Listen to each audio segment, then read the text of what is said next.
तो go on आपको दो तरह से यूज करना है, पहला एक शुरू करना और दूसरा जारी रखना। तो मैं इन दोनों से एक एक एग्जांपल लिया हूं ताकि आप अच्छे से बेहतर से समझ सकें। पहला, हेलो दोस्तों, स्वागत है आप सभी लोगों का हमारी आज की एक और क्लास में। और आज की क्लास में आप सीखने जा रहे हैं 4 ऐसे फ्रेजल वर्ब जिसके बारे में आपको नॉलेज होना ज़रूरी है, क्योंकि ये ऐसे फ्रेजल वर्ब हैं जो इंग्लिश बुक में बहुत देखने को मिलते हैं और इंग्लिश न्यूज़पेपर में भी ये क्या है आते हैं। तो ये कैसे बनते हैं, इनसे कौन से सेंटेंस बनेंगे, इनका हिंदी में मतलब क्या होगा, सब कुछ हम अच्छे से ध्यान से पढ़ेंगे और जानेंगे, ठीक है। बट आपसे छोटी सी रिक्वेस्ट है कि इस वीडियो को बिल्कुल ध्यान से अटेंटिवली से देखेगा ताकि आप अच्छे से समझ सके कि इसका अर्थ और मतलब क्या होता है, ठीक है। तो आइए ज़्यादा टाइम को वेस्ट नहीं करेंगे, सीधे आते हैं टॉपिक पर। और आज का हमारा पहला फ्रेजल वर्ब है पे ऑफ। नाउ व्हाट इज पे ऑफ? यस दोस्तों, इसका हिंदी में जो अर्थ होगा, मतलब होगा, वो होता है फल मिलना। अक्सर आपने कभी ऐसा सेंटेंस बोला होगा कि यार करते रहो इसका फल जरूर मिलेगा, यानी आप मेहनत करते रहो इसका फल मिलेगा, मतलब आपको सक्सेस, आपको सफलता मिलेगी, है ना, ऐसा बोलते हैं। तो अगर फल मिलना के लिए कोई ऐसा सेंटेंस बोलना हो कि वहां पे ऑफ बोल देंगे। एग्जांपल मेरा क्या है कि मेरी मेहनत का फल मिलेगा, यानी जो मैं कर रहा हूं इसका फल जरूर मिलेगा, वहां पे इसको पे ऑफ का यूज कर दीजिएगा। आइए बनाते हैं पहले सेंटेंस में मेरी मेहनत का फल मिलेगा। तो मेरी माई वर्क हार्ड,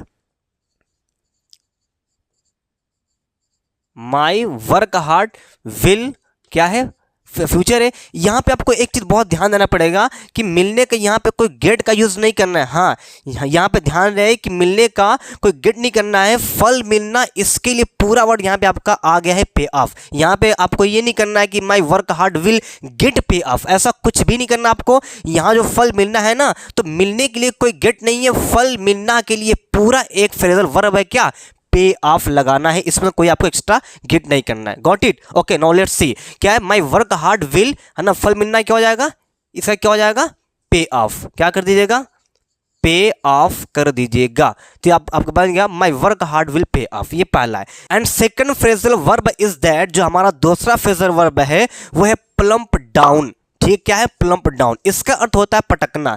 अक्सर आपने घर पर सुना होगा जिस मम्मी कहती है या और कोई कहता होगा कि या बैग को क्यों पटक रहे हो, या बैग को मत पटको, या किसी चीज को मत पटको, ठीक है। तो पटकना के लिए आपको जो एग्जैक्ट वर्ड निकलेगा वो है प्लम्प डाउन, ठीक है। यहाँ पे देखिए एक एग्जाम्पल भी दिया गया है कि चीजों को मत पटको। तो इसको बनाइए, पहले मत तो डोंट कर देंगे, राइट, क्या कर दीजिएगा, डोंट कर दीजिएगा।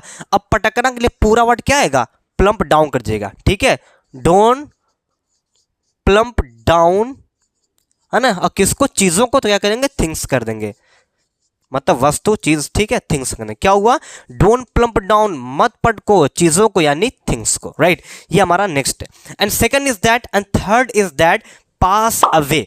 क्या, पास अवे, ये फ्रेजल वर्ब आपको बहुत दिखने को मिलेगा बुक में, ये बहुत ज़्यादा यूज होता है इंग्लिश बुक में, मैगजीन्स में, न्यूज़पेपर में बहुत आता है पास अवे। तो आइए जानते हैं ना व्हाट इज पास अवे।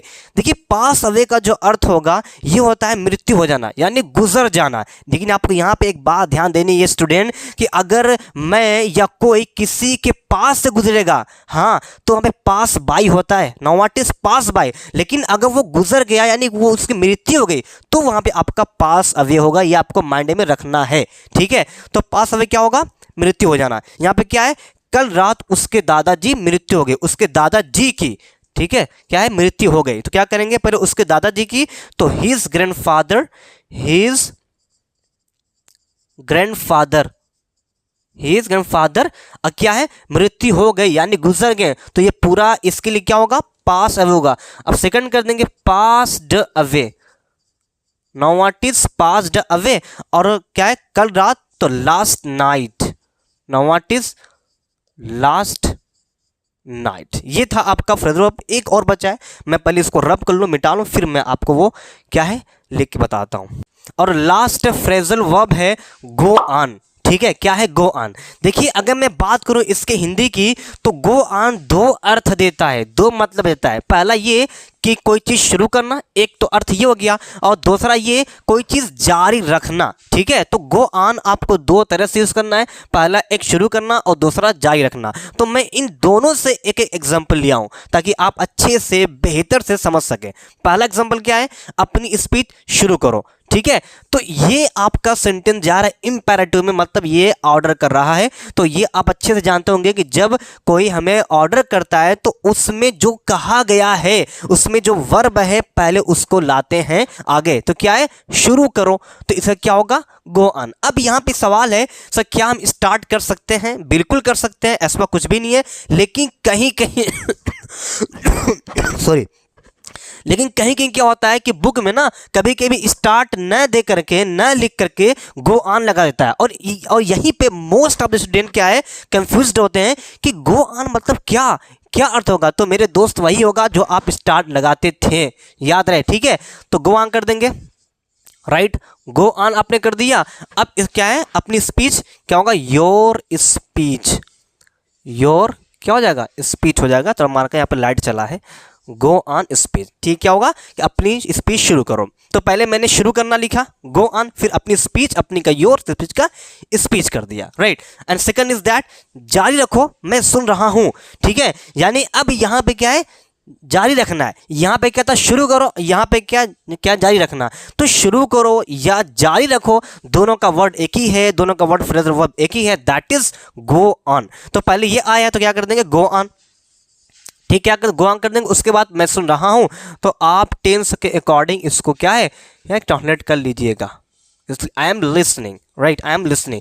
तो ये था आपका गो ऑन, बहुत ही प्यारा सा फ्रेजल वर्ब है, मुझे बहुत अच्छा लगा, मैं इसको काफ़ी यूज़ करता हूँ। और आज से आप भी इसको यूज़ कीजिएगा अपनी क्या है, इंग्लिश स्पीकिंग में या क्या है, आई मीन रिटन में। ठीक है, तो अब स्टार्ट बिल्कुल नहीं करना, अब क्या करना, आपको गो ऑन करना है, मतलब शुरू करो। तो आज से इन चारों को अपनी लाइफ में डेली यूज करना शुरू कर दीजिए, आप देखेंगे आपकी English day by day improve होती जाएगी। ठीक है, तो चलिए फिर मिलेंगे एक और नई क्लास में, तब तक के लिए आप प्रैक्टिस करते रहिए, इसको याद करते रहिए, लर्न करते रहिए बार बार, ताकि आपके माइंड में वो हमेशा क्या है, बैठ सके। चलिए फिर मिलेंगे एक अच्छी वीडियो में, तब तक के लिए टेक केयर।